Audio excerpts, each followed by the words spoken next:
There's a kind of silence here that feels ancient, not the hush of emptiness, but the layered quiet of stories laid atop one another like river stones.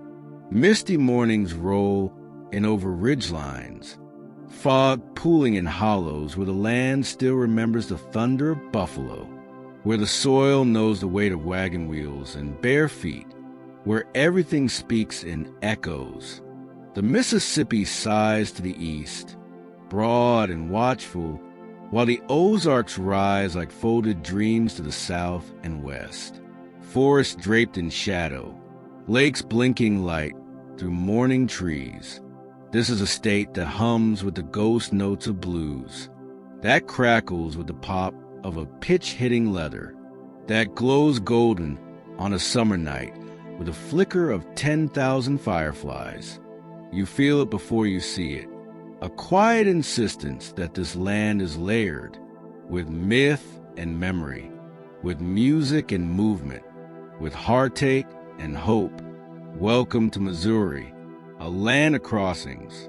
Here, the rivers are wide and the crossings matter. French fur traders once drifted their flatboats down Missouri. The Osage people shaped trails by wind and starlight, and settlers carried the seeds of new lives in wagons brittle with dust and longing.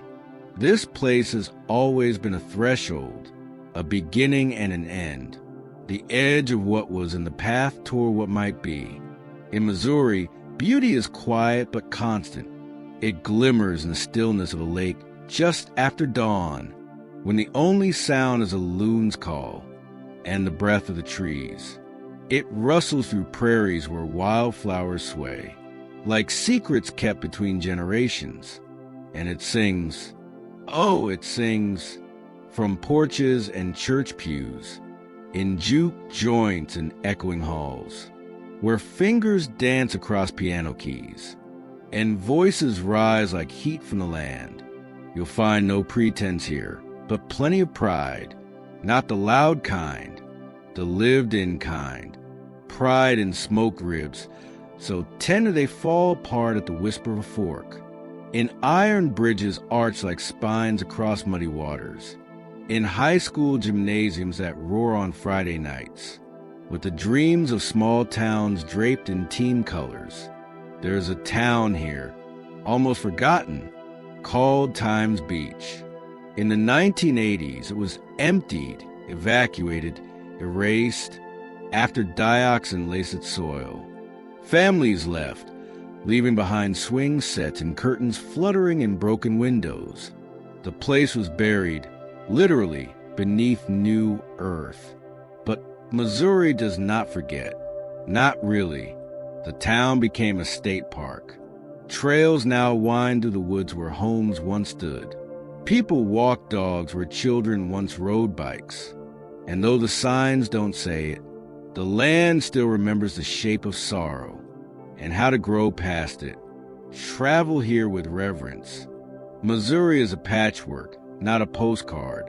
The rhythm of speech shifts subtly from east to west, from the rounded vowels of St. Louis to the twang near Springfield. Locals may call it Missouri, each with conviction, each correct in their own way. In smaller towns, away from the steering wheel, is a greeting. Just two fingers lifted, slow and sure. Return it. Take time. The best places aren't rushed. A slow float down the current river. Watching deer slip into trees. An early morning walk through Columbia's quiet streets, where coffee shops hum awake with students and stories. The seasons here are honest. Spring arrives with shout, dogwoods and redbuds bursting like sudden hope. Summer is thick with heat and memory. Autumn, that's when the hills burn gold and rust. And winter comes not with cruelty, but with a hush of snow settling over forgotten fields. You may hear the thunder of hooves in the distance, see a glint of iron on the horizon. That's not your imagination. Missouri holds tight to its history. In reenactments, in restored train stations, in the quiet pride of an old-timer pointing out where Jesse James was born. But the soul of Missouri isn't locked in its past. It's alive in the now, in the taste of sweet corn at a roadside stand, in the laughter bouncing across a lake at dusk, in the jazz that spills onto sidewalks from some hidden bar in Kansas City. It's in the fireflies that rise with the dark, like memories that refuse to fade. So pause here, breathe deep, and let this layered land, this crossroads of song and sorrow, of forest and flame, of rivers and remembering, welcome you home.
A train whistles low through the trees, its sound folding gently into the stillness of early morning. This is Kirkwood, a town tucked just west of St. Louis, where rhythm still rides the rails, and time feels slower on purpose. The station is the heart here, red-bricked and watchful, its clock tower standing like a sentinel above old tracks. You can almost see the ghosts of porters in press uniforms, of lovers parting with handkerchiefs, of soldiers once bound for somewhere far from home. Even now, Amtrak breathes life into platforms, connecting yesterday with today, just as it always has. In Kirkwood, trees outnumber skyscrapers.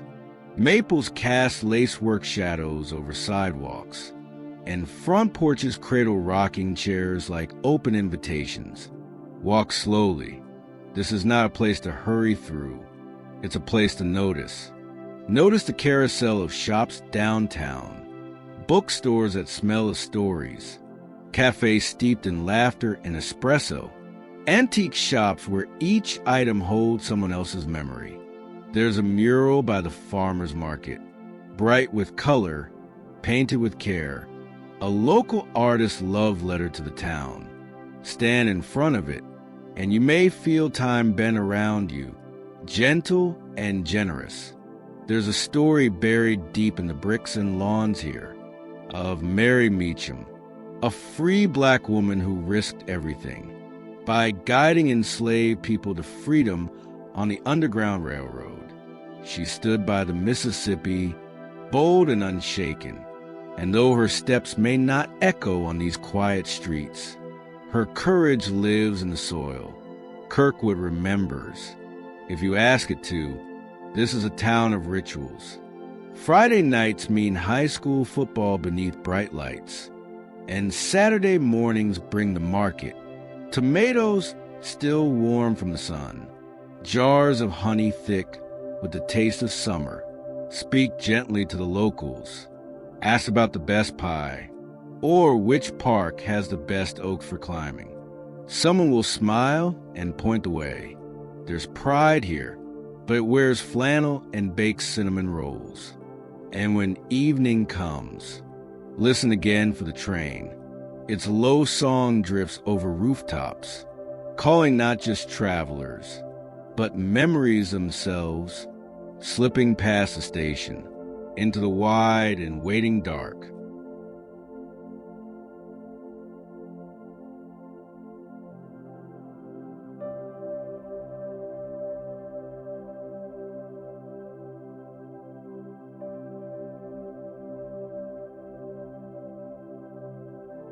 The land here feels ancient, older than its stones, older than the ruins cradled in its hills. At Tonka, mist curls between oaks like breath from the earth itself. The limestone cliffs rise suddenly, as if the ground had once remembered flight, and tried to lift off toward sky. The castle, what remains of it, sits like a broken crown above the water, its bones open to wind and memory, built by a man named Snyder, a wealthy Kansas City businessman who dreamed of a European manor high above the Missouri woods. He died before it was finished. The mansion burned decades later. Now it waits. Stone arches expose the sky, its grandeur eroded, but still full of presence. Here, silence speaks. Down below, the spring runs clear and impossibly blue. It bubbles from the base of a bluff, cold and alive. The Osage people once honored it as sacred, a place where spirits stirred the water, and the land listened, wanted the trails, and the wild will gently reclaim you. Ferns brush your ankles, cedars lean into your path, and everywhere, light dances in shards through the canopy. In summer, you might hear cicadas, but like wires strung through the trees. In winter, your footfalls echo alone. Climb the wooden stairs to the top of the bluff. Each step pulls you farther from the noise of elsewhere. At the summit, the view stretches beyond the treetops, a patchwork of forest and stone and lake, vast and utterly still. Here's a quiet truth. Most who visit never hear the park's name spoken in its original tongue. Tonka is said to mean laughing waters in the Osage language, but the translation is debated. Languages disappear like old buildings, but meaning often stays. Be gentle here. Tread softly on the paths. Leave the stones where they lie. Carry water and time, because this place, more than most, asks not to be seen, but felt, not conquered, but remembered.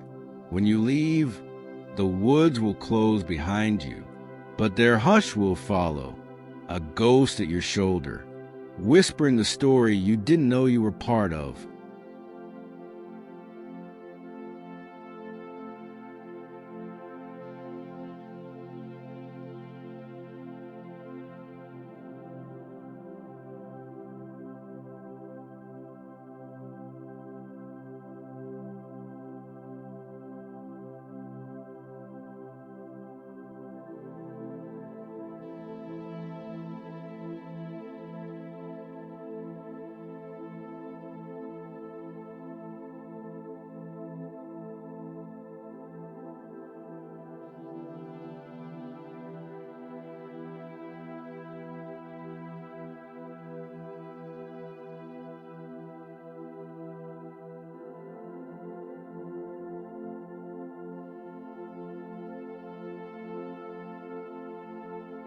At dawn, the lake is a mirror, not a ripple, not a sound, just a reflection of sky holding its breath. Table Rock Lake bends and folds through the Ozarks, arms of water reaching deep into forested hills. It was born of concrete and control, a man-made reservoir built in the 1950s. Yet somehow it feels older, like it has always been here, waiting for light to find it. Fishermen drift in slow arcs at sunrise, silhouettes still as herons. Trout flash silver below the surface, where the white river used to run wild. now tame but never entirely. There are coves here so hidden you can float for hours and see no one but the occasional deer, its hooves soft against a rocky shore. Eagles trace circles above the bluffs, silent guardians of wind and stone. Beneath the lake lie valleys, once green with farms and towns, now submerged memories. There are churches down there, gravestones too. The lake holds them all in its depths. A history sealed in water brings sunscreen, but also reverence. Respect no-wake zones. They are for turtles and time itself. Locals will tell you the best spots, but only if you ask with patience and a little wonder in your voice. Evenings are for floating, for watching the sky spill itself across the water like paint on glass. And when the stars rise, they arrive twice, once above and once shimmering below, as if the lake dreams right alongside you.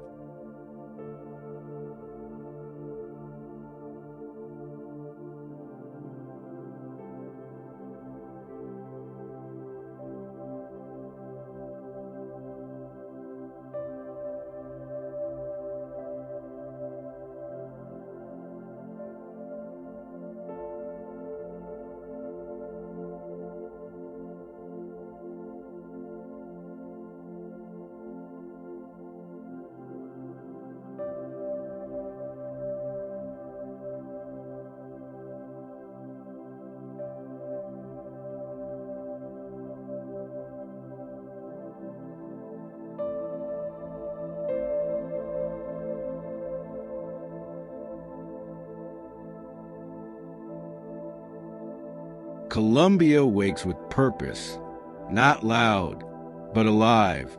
Its streets breathe coffee steam and conversation. Its sidewalks pulse with the quiet rhythm of students, making their way toward classrooms, or nowhere in particular. This is a city of ideas wrapped in red brick, where trees lean into lecture halls, and bicycles hum past bookstores stacked with borrowed thought. The University of Missouri stands at its heart, columns rising from a lawn once touched by fire, now wrapped in green. These 6 stone sentinels are more than symbols. They are memory held upright. What stood behind them burned in 1892, but the columns remained, refusing to fall. Columbia's soul is a blend of youth and history. It blooms every April in the True/False Film Fest, where documentaries flicker to life, in theaters and churches, in alleyways and under stars. It hums in jazz clubs, and blooms again in independent bookstores, where the staff recommends poetry with real devotion. Wander beyond campus. Find trails that slip through creeks and forests. Katy Trail winds close by, once a railway, now a path that listens as you walk. Speak kindly here. Tip your barista. Try the local brew. Columbians will share their city if you greet it with curiosity. At sunset, the light softens, and if you stand in the quad as evening descends, you may feel it, a hush filled not with silence, but with everything still waiting to be said.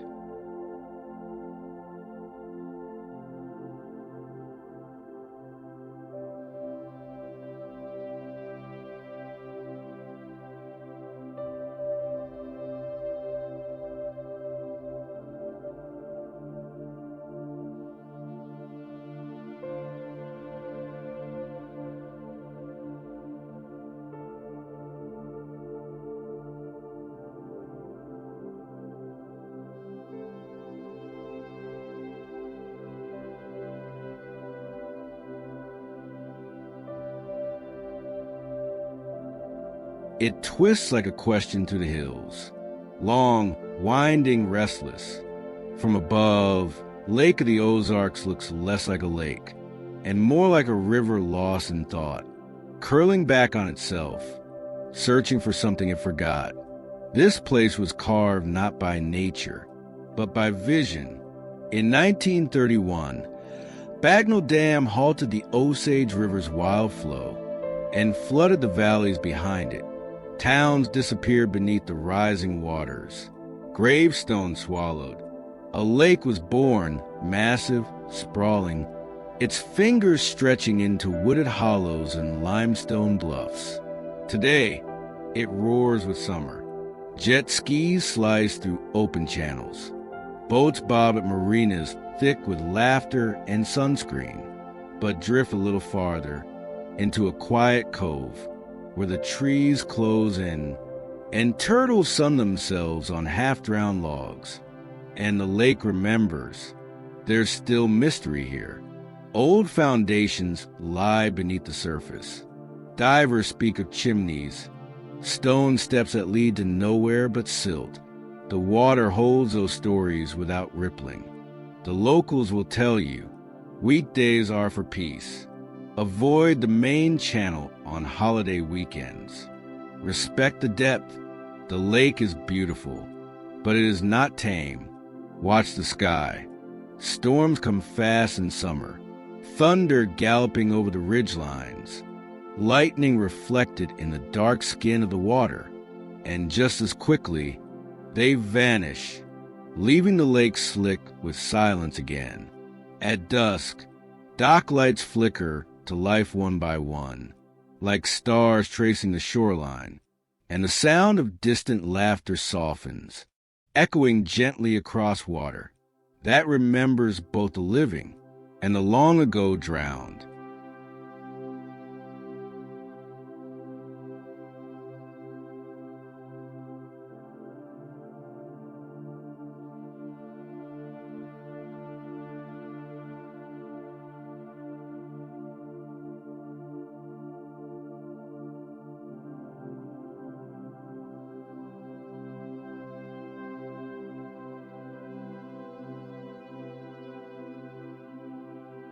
It stretches like a silver thread across the water, the lake of the Ozarks Community Bridge. A modern crossing, yes, but more than that, a gesture of connection, a promise that even water wide as this can be spanned with intention. Built in 1998, it was the first toll bridge in Missouri financed privately, a rare thing, quietly revolutionary. Like the lake itself. Drive across at twilight, when the sky blushes and the lights below flicker to life. The hum of tires over concrete becomes a hymn, a reminder that every crossing carries weight, not just of vehicles, but of dreams, commutes, small returns home. Locals call it simple, the community bridge, as if all bridges are built from shared hope. Roll down your window, let the wind carry your breath back over the water, and keep moving. The road ahead waits with open hands.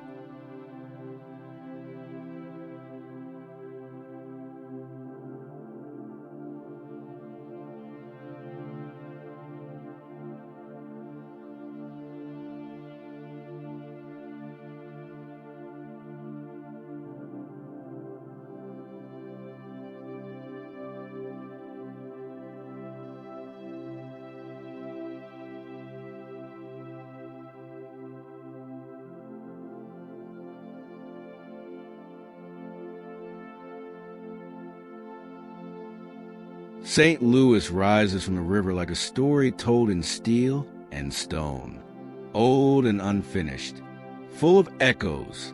Here, the Mississippi runs wide and solemn, a moving mirror for history. Flatboats once drifted past this bend, carrying fur and firelight. Later came steamships, cotton, freedom seekers, and now above it all, an arch curves against the sky, a silver slash through cloud and memory, marking the city as a gateway, not an ending. Walk the streets of Solar to dawn, when red bricks glow with the hush of daybreak, and the scent of baking bread drifts from hidden kitchens. Music lives in these alleys. So does defiance. Blues was born here, not from comfort, but from ache. Songs poured through fingers onto strings, by those who had little, but carried everything. Beneath the streets lie caves, dark, damp arteries once used by brewers, bootleggers, and those avoiding notice. The city grew upward, but never forgot how to disappear when needed. You'll hear locals say St. Louis is not St. Louis. They speak with care, with the weight of place carried in every vowel, and they'll guide you without pretense. To the best toasted ravioli, the Wright Hill in Forest Park for watching the stars, or the jazz joint where the night always ends too soon. There's resilience here, not the kind they write into slogans, but the kind that lives in corner diners, in neighborhood murals painted over graffiti, in laughter loud enough to break through cold Midwest mornings. You'll find sanctuary in Cathedral, light filtering through stained glass, like breath through lungs.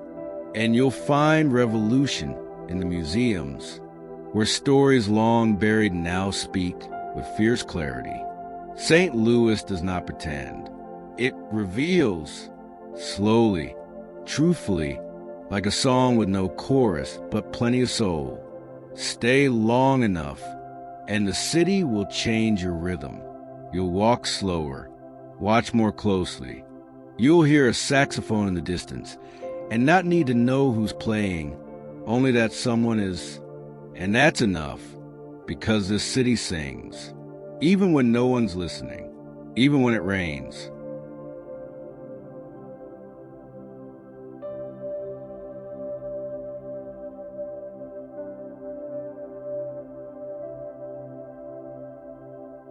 In Clayton, glass meets garden.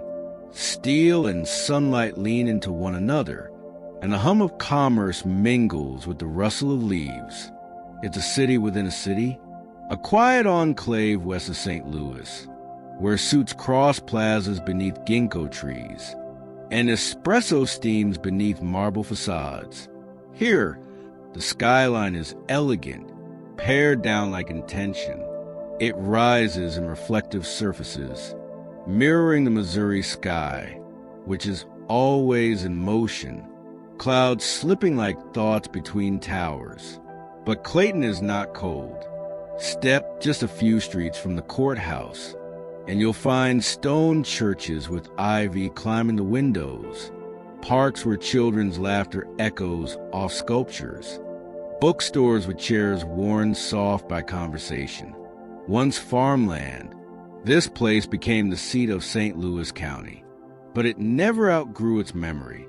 Its name comes from Ralph Clayton, a humble farmer who donated land for the courthouse in the 1870s. He did not live to see the town rise around it, but his gesture shaped the city, built not just on commerce, but community. In autumn, Shaw Park bursts into golden fire. Joggers trace paths between maples, and the pool sits quiet beneath a canopy of color. Each leaf falls like a note from a page long turned, but still humming.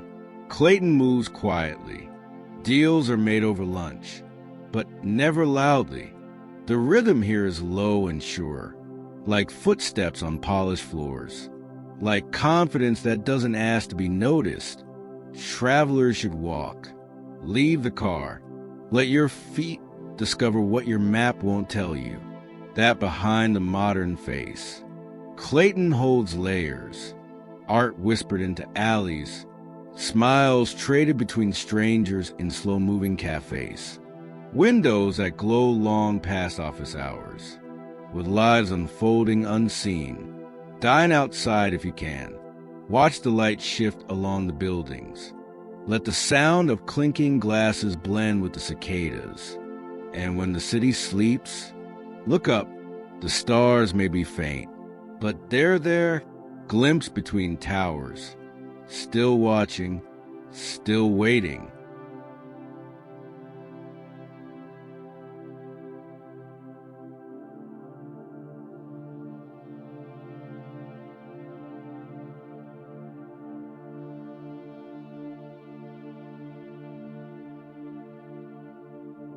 The arch rises like a silver flame against the sky, an elegant curve, a slender arc that pierces clouds and time.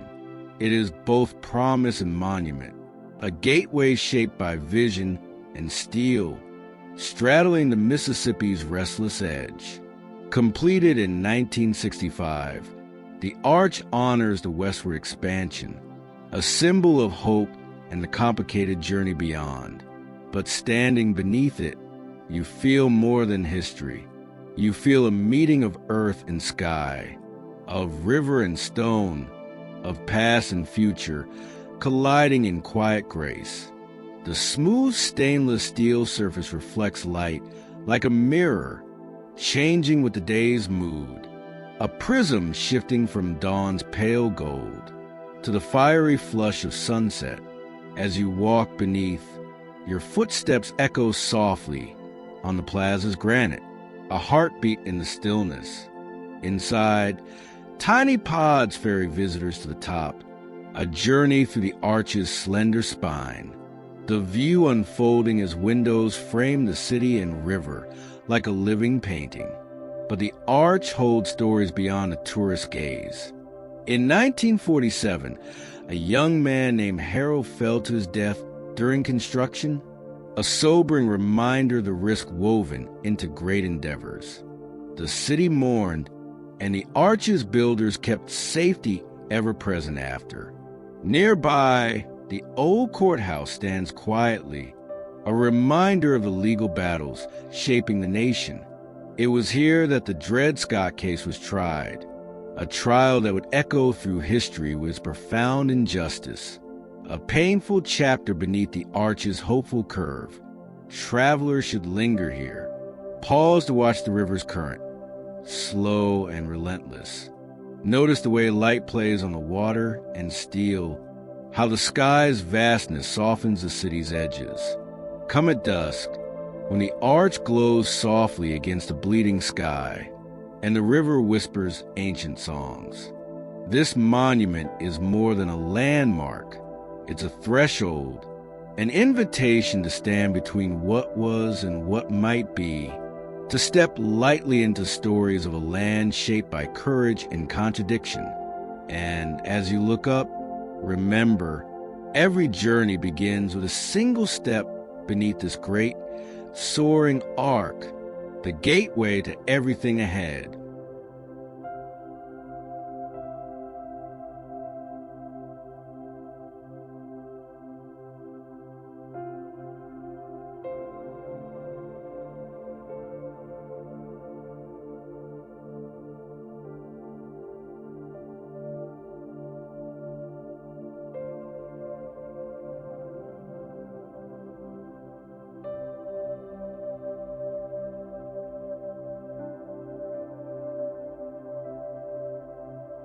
The old courthouse stands like a sentinel of memory, its dome weathered but proud, a silent witness to the tangled stories of justice and injustice.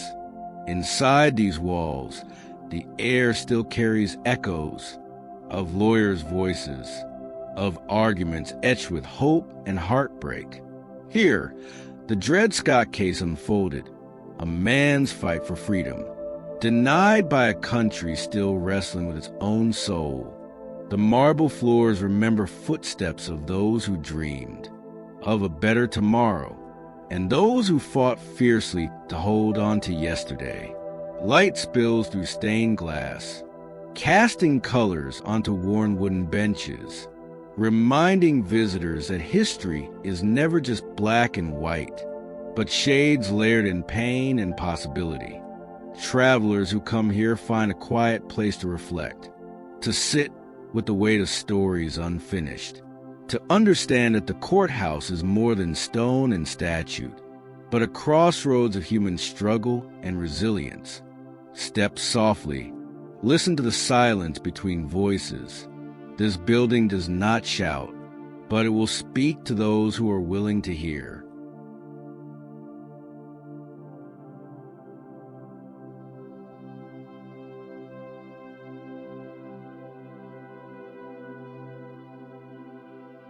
There is a rhythm here, The crack of a bat, the roar of a crowd, the steady pulse of hope wrapped in red and white. Busch Stadium sits proudly on the riverfront, a cathedral to America's pastime, where generations come to witness dreams stretched across 9 innings. Opened in 2006, it carries the weight of history, the legacy of old stadiums, and the bright, raw energy of today's game. Fans flood in wearing Cardinals red, faces lit with anticipation, voices rising in unison. But it's more than a ballpark. It's a meeting place where strangers become friends, where a child's wide eyes meet the thrill of possibility, where memories are stamped like tickets, kept safe in the heart. Look beyond the field, and the city frames the view. Steel bridges, the Mississippi, skylines that gleam like promise. The story here is not just baseball. It's about community, about evenings that linger long after the final out, when vendors pack up and the crowd disperses, still humming with the magic of the game. When you visit, arrive early, feel the buzz of pre-game chatter, taste the soft, smoky pull of a hot dog, and if you're lucky, catch the sunset painting the stadium in gold. Busch Stadium is a celebration of sport, of history, of a city that plays with heart. Sit back, listen to the cheers, and become part of the story unfolding beneath the lights.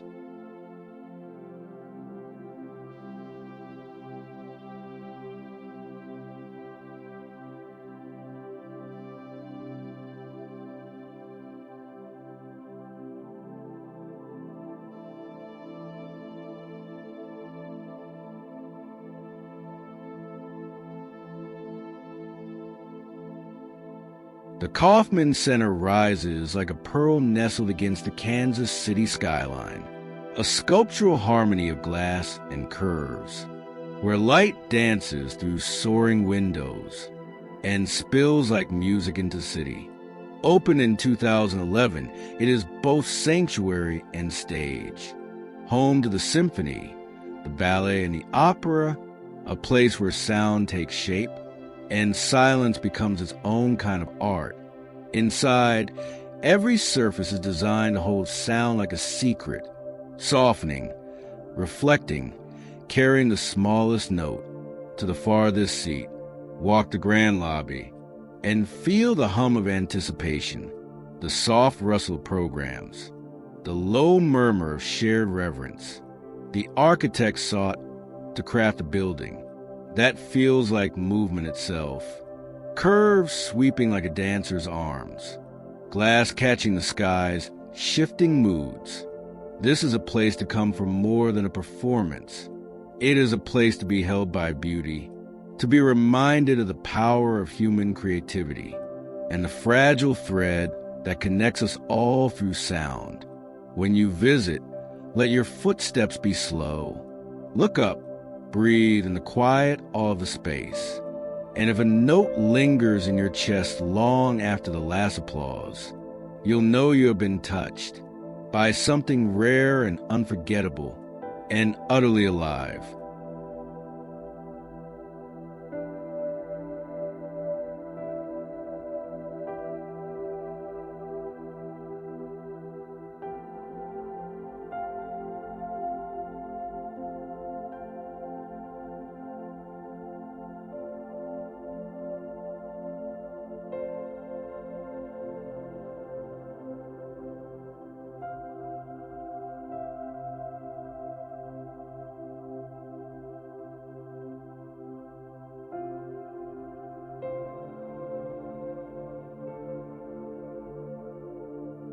Step inside the Cathedral Basilica, and the world softens.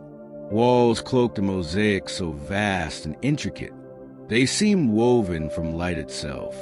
This is a place where stories unfold in color and gold, where centuries of faith and artistry converge beneath soaring domes.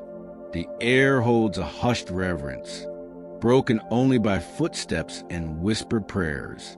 Every tile, Every shimmering piece of glass carries the hands and hopes of countless souls. Travelers pause here not just to admire, but to feel the weight of time and the lightness of belief, to rest for a moment in a cathedral that is both a sanctuary and a symphony of stone. Breathe deep, let the quiet wonder settle like a gentle prayer.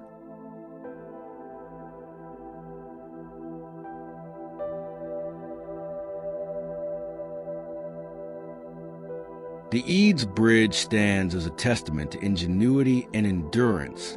Steel ribs arching across the Mississippi, a bold ribbon of progress woven into the river's ancient flow. Completed in 1874, it was the first bridge to span the wide Mississippi at St. Louis, and the first to use steel as its primary material. A daring gamble in its time, a marvel born of vision and sweat. James Buchanan Eads, the engineer, risked everything, his reputation, his fortune, to prove that steel and innovation could tame the river's power. The bridge's cantilever design pushed boundaries. Its piers sunk deep into shifting sands, defying floods and ice with stubborn grace. To stand here is to feel time stretch, to watch barges drift under arches that have borne the weight of trains, cars, and footsteps for nearly a century and a half. At night, the bridge glows softly, its steel lattice illuminated like a constellation, a necklace of light drawn across the water. There is a story here beyond engineering. In the early days, crowds gathered to watch workers build, and legends grew of men who walked beams high above the river, balancing risk and bravery with each step. Cross the Eads Bridge slowly. Let the wind tug at your clothes. Look down at the current twisting below, and know you are walking where history and hope entwine. The bridge is more than steel and stone. It is a promise that even the widest rivers can be bridged, and every journey begins with the courage to step forward.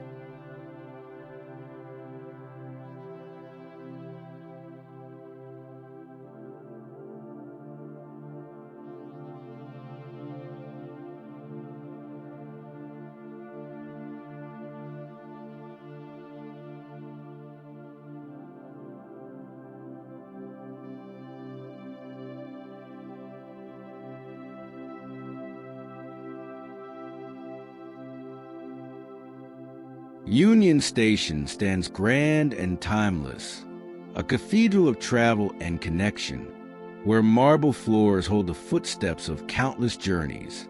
Opened in 1914, it was once among the largest train stations in the world, a bustling crossroads where the world came together. Inside, vaulted ceilings stretch wide and high, arches framing the vast concourse like cathedral's nave. Soft light filters through stained glass, painting the walls in gentle hues of amber and gold. Today, the station hums with a different energy. Museums, theaters, restaurants breathe new life into old spaces. Yet the echoes of trains and travelers linger. Look up to see the great hall's beautiful clock, a silent witness to arrivals and departures, to reunions and farewells wrapped in hope and heartache. There's a story here of resilience, too. The station faced decline, nearly fading into history, until restoration returned its grandeur, a testament to the city's devotion to preservation and renewal. Visitors move through corridors where time seems to fold, where every turn offers a glimpse of the past woven with the present. Step outside onto the plaza and watch the world move. Cars, buses, people, all weaving their own stories beneath the vast sky. Union Station is not just a place of transit, but a gathering of stories, a space where journeys begin and end, and where every traveler for a moment is home.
The museum rises solemnly atop a hill, its Art Deco tower reaching toward the sky like a silent sentinel.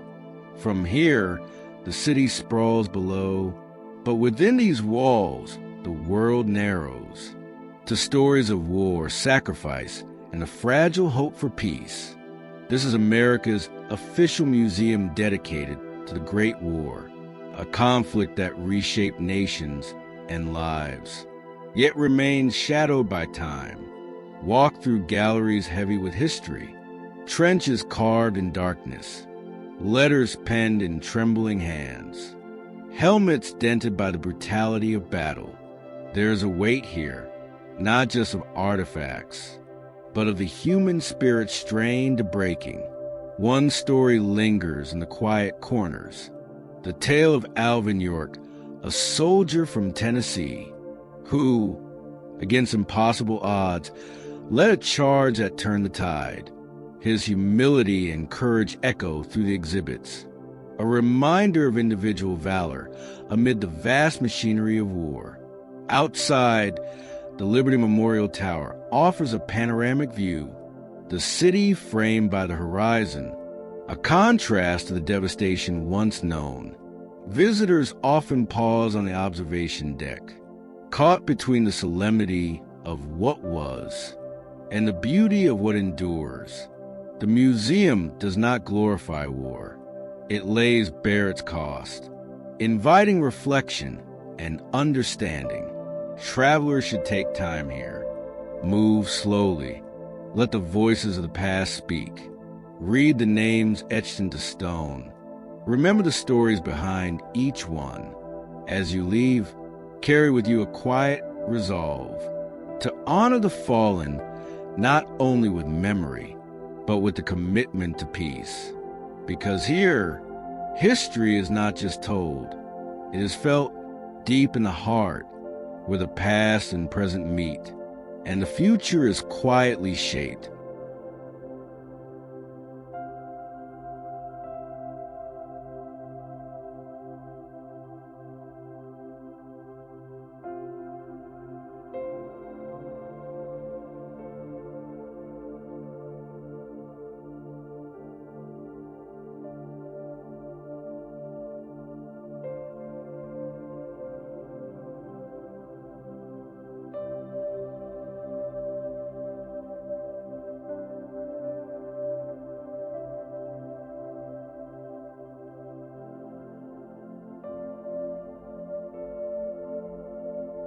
Union Station stands grand and timeless, a cathedral of travel and connection, where marble floors hold the footsteps of countless journeys. Opened in 1914, it was once among the largest train stations in the world, a bustling crossroads where the world came together. Inside, vaulted ceilings stretch wide and high, arches framing the vast concourse like cathedral's nave. Soft light filters through stained glass, painting the walls in gentle hues of amber and gold. Today, the station hums with a different energy. Museums, theaters, restaurants breathe new life into old spaces. Yet the echoes of trains and travelers linger. Look up to see the Great Hall's beautiful clock, a silent witness to arrivals and departures, to reunions and farewells wrapped in hope and heartache. There's a story here of resilience, too.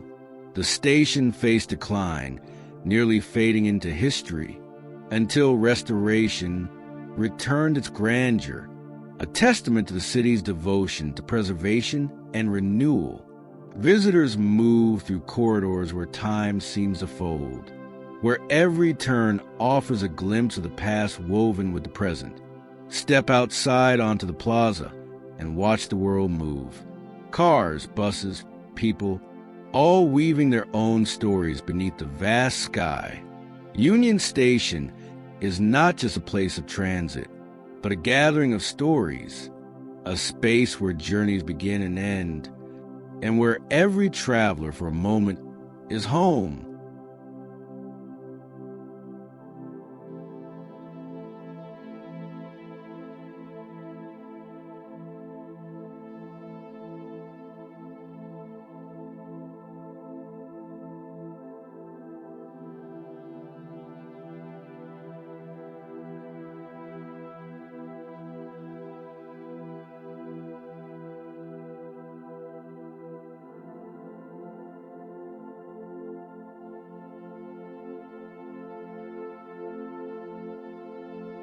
Arrowhead Stadium roars with energy, a coliseum of modern spectacle nestled in the heart of Kansas City.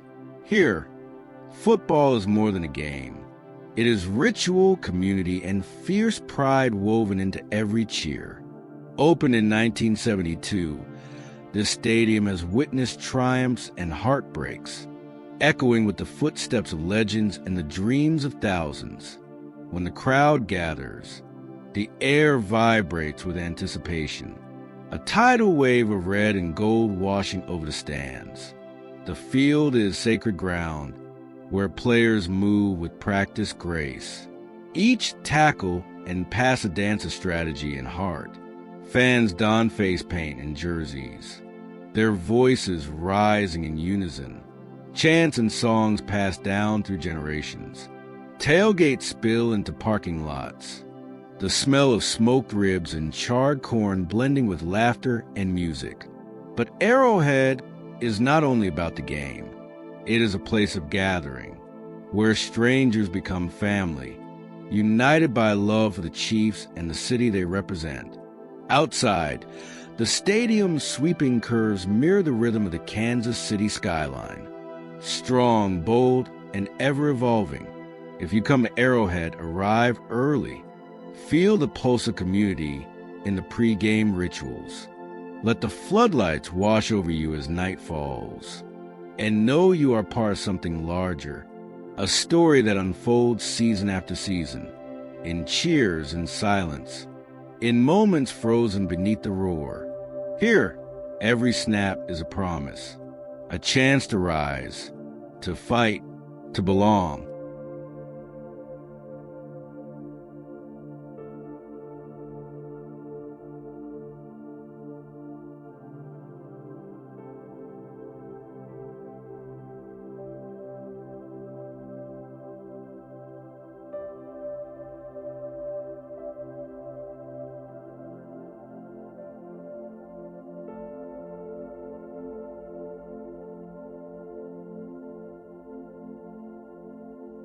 The University of Missouri, known simply as Mizzou, breathes with a quiet, enduring energy, a place where tradition and transformation intertwine beneath towering oaks. Founded in 1839, it stands as Missouri's oldest public university, a beacon of knowledge and discovery. Nestled in the heart of Columbia, the campus is a mosaic of history and life, where brick paths curve past stately columns, and students' laughter mingles with the rustle of leaves. Here, the columns mark more than the past. They symbolize resilience, standing tall after fires reshape the university's story, reminding all who pass beneath them that endurance is part of the spirit here. Mizzou is a tapestry of ideas and dreams, from bustling lecture halls to quiet study nooks, from spirited debates to moments of stillness beside the fountains. The Tigers roar fill stadiums in fall, echoing pride through the town and beyond. But beyond sports, the university pulses with art, science, and activism, a place where voices rise for justice, and innovation blooms in labs and studios. Wander the Francis Quadrangle, and you'll find history etched in every stone and future stories waiting to be written. Travelers visiting should take a moment to slow down here, to listen beneath the surface, to the conversations, to the music drifting from open windows, to the feeling of possibility thick in the air. This is a place where young minds ignite, where community forms and reforms, where every day is an invitation to learn, to grow, to belong. Stand beneath the oaks at sunset and feel the pulse of generations, quiet but relentless, beating through the heart of Missouri.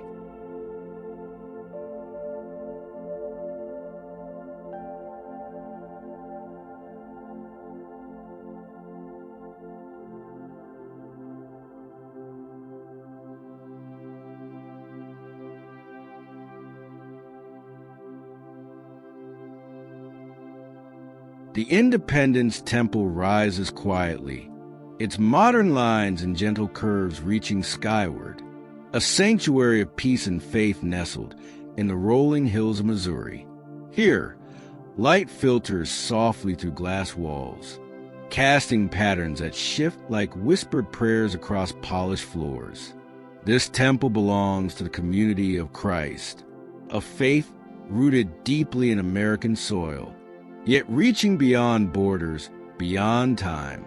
The building is more than architecture. It is a testament to hope, reconciliation, and renewal.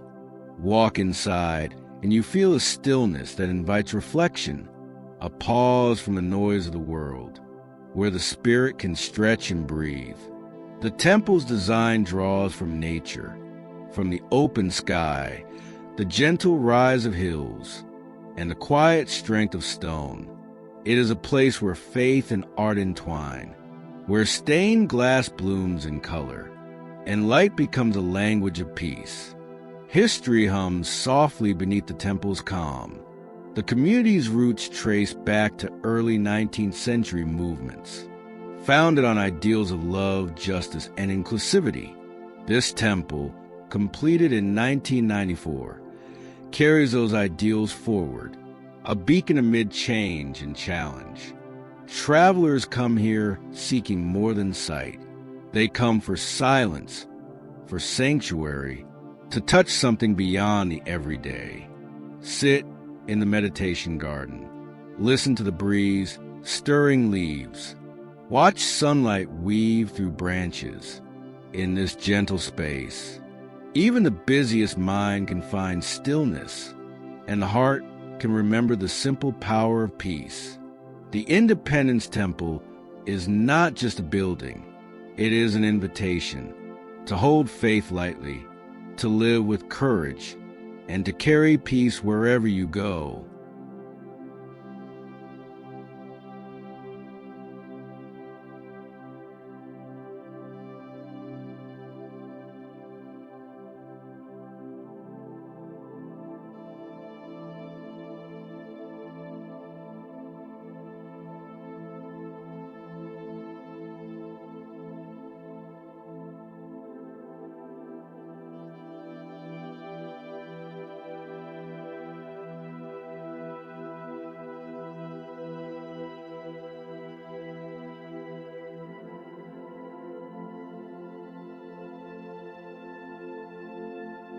The chain of rocks bridge stretches like a spine of history over the Mississippi, its steel trusses framing a path between Missouri and Illinois. But it is not just a crossing. It is a story etched in rivets and river currents. Built in 1929 as part of Route 66, this bridge carried travelers and dreamers, a gateway for those chasing the promise of the open road. Its nickname comes from the treacherous rock ledges beneath the river, chain of rocks that made navigation perilous before the dam's construction. The bridge's unique 22-degree bend in the middle was a deliberate design to avoid those hazards. A sharp turn suspended above flowing water, once bustling with cars and trucks. The bridge was closed to vehicles in 1970. But it found new life as a pedestrian path, a trail of footsteps and bicycles tracing the arc of memory. Walk it slowly. Hear the river's voice beneath your feet. Feel the wind weaving through the steel beams. And imagine the countless stories carried across this span.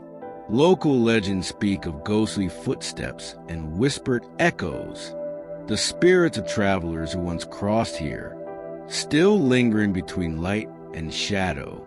Sunsets here are magic, the sky bleeding pink and orange, reflected in the water that moves tirelessly beneath. The chain of rocks bridge is more than metal and wood.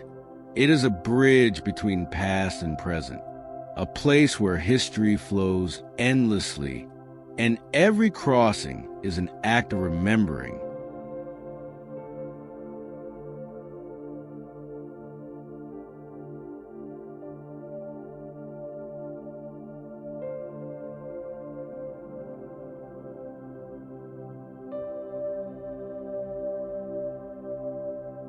Hannibal sits perched on the Mississippi's edge, a town woven with the charm of small streets and stories.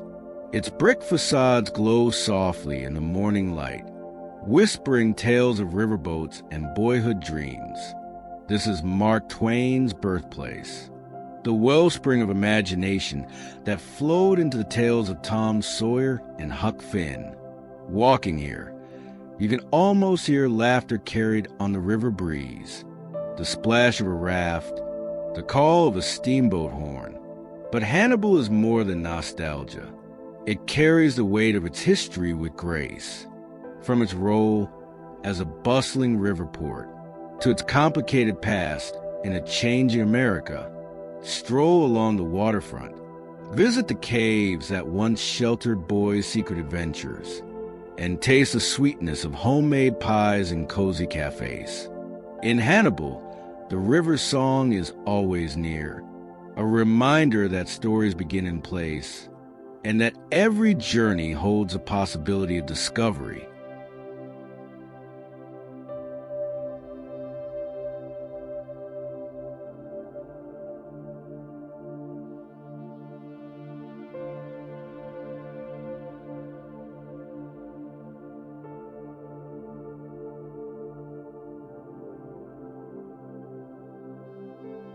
Ladue unfolds quietly, a place where rolling hills meet tree-lined streets, and life moves with a gentle, assured rhythm. Here, grand homes stand set back from winding roads, their gardens whispering stories of care and time. Nestled just west of St. Louis, Ladue is both refuge and residence, a community where space breathes freely, and the seasons paint each corner with vivid brushstrokes. In spring, dogwoods bloom like soft bursts of light, their petals catching the breeze like fleeting memories. Summer brings dappled shade beneath ancient oaks, while fall ignites the hillsides in fire, reds, golds, and ambers swirling together, though understated. Ladue carries its own quiet history. Once farmland, it blossomed into a town shaped by families seeking peace and connection. The Ladue News, a local paper, has chronicled this evolving tapestry since 1937, telling stories of neighbors, schools, and gardens. Travelers here should move with curiosity and respect. This is a place where privacy is prized, and kindness is often shown in small, thoughtful gestures. Drive slowly through neighborhoods and listen for the soft hum of life beyond the hedges. Children playing, birds calling, the distant laughter of friends gathering. Visit the Ladue Chapel, a graceful church that stands as a beacon of community and faith, its stained glass windows catching afternoon light like jewels. In Ladue, there is peace, not the quiet of emptiness, but the fullness of belonging, a place where roots deepen and the heart can find room to grow.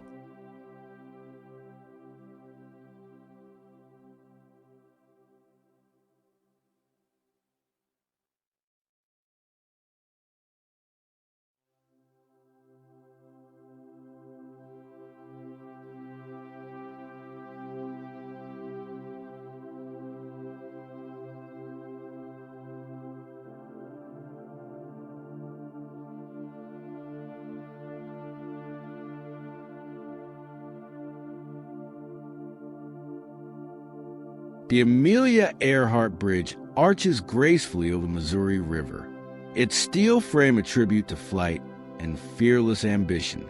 Named after the legendary aviator, the bridge carries whispers of daring journeys and skies conquered.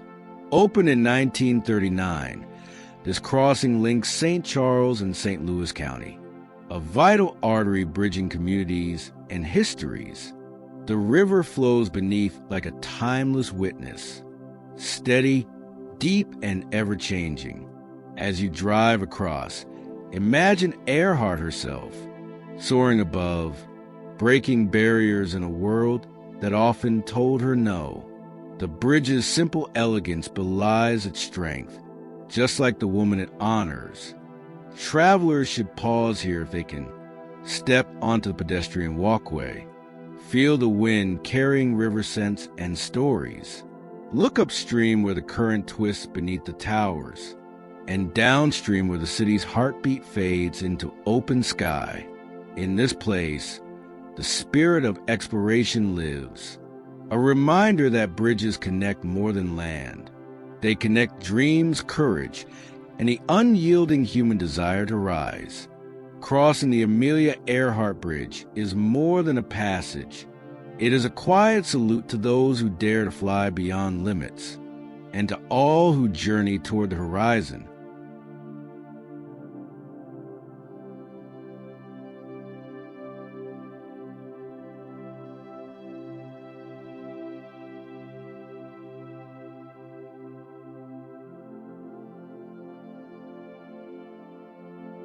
Spile Lake lies quietly nestled among the rolling hills, its surface a mirror catching the soft touch of sky and trees. Here, time seems to slow, and the world's rush fades into the gentle ripple of water and wind.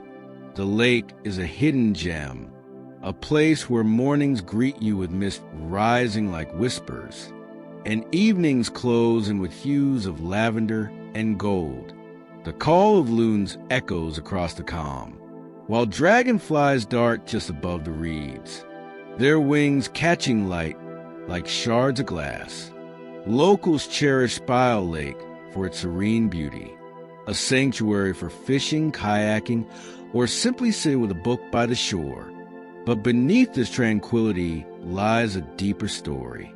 Once, the lake was part of a larger wetland, a haven for native wildlife, and a vital resource for early inhabitants. Over time, changes came, roads, homes, and the quiet hum of progress. Yet Spile Lake endures, a reminder of nature's gentle persistence. Travelers visiting should respect its peace. Move softly along the trails. Listen for the subtle language of the woods. Bring no hurry here, only presence. In every breeze there is a song, of water, of life, of seasons turning slow and sure. As the sun sets, casting long shadows across the water, you understand why this place is treasured, not for grand gestures, but for the quiet gifts it offers to those who pause, breathe, and listen.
The Grand Basin in Forest Park is a serene heart beating quietly amid the city's rhythm.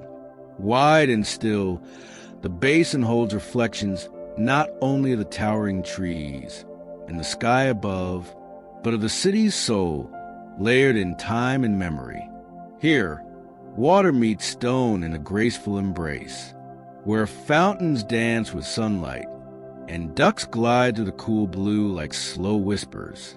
The basin was designed as a central gathering place, a place for families to wander, lovers to meet, and children to dream. Forest Park itself is a treasure of 1,300 acres, a green lung for St. Louis, born from a vision in the early 1900s to create a natural sanctuary for all. The Grand Basin sits at its heart, framing the iconic art museum and the stately grand staircase that spills down like a waterfall of stone. But this place carries deeper stories, too. In 1904, the World's Fair and the Olympics brought the world here, filling the park with an electric hum of culture, innovation, and hope. Today, visitors still feel echoes of that time in the air, a reminder that great moments can arise from humble places. Walk along the basin's edge and listen to the gentle lapping of water, the rustle of leaves stirred by a soft breeze. Notice the way light plays on the fountain spray, how the seasons paint the scene anew. Spring blossoms, summer's lush green, autumn's fiery palette, and winter's quiet hush beneath frost. Travelers should linger here, finding peace amid the gentle chorus of nature and city life intertwined. Bring a picnic, a sketchbook, or simply your thoughts, and let the basin's calm wash over you. In this place of stillness and flow, you encounter a truth held softly by water and stone, that sometimes the greatest journeys are those that lead us home, to a moment of quiet belonging beneath the vast, unfolding sky.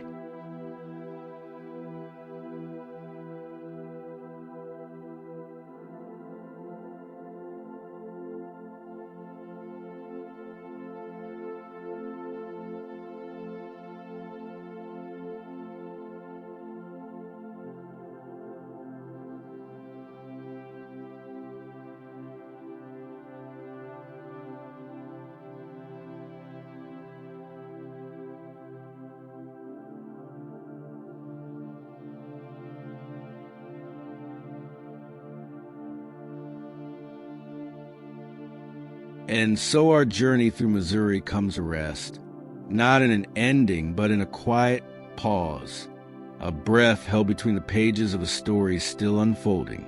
This land, shaped by rivers and dreams, by steel and song, by hope and hardship, invites us to listen with open hearts.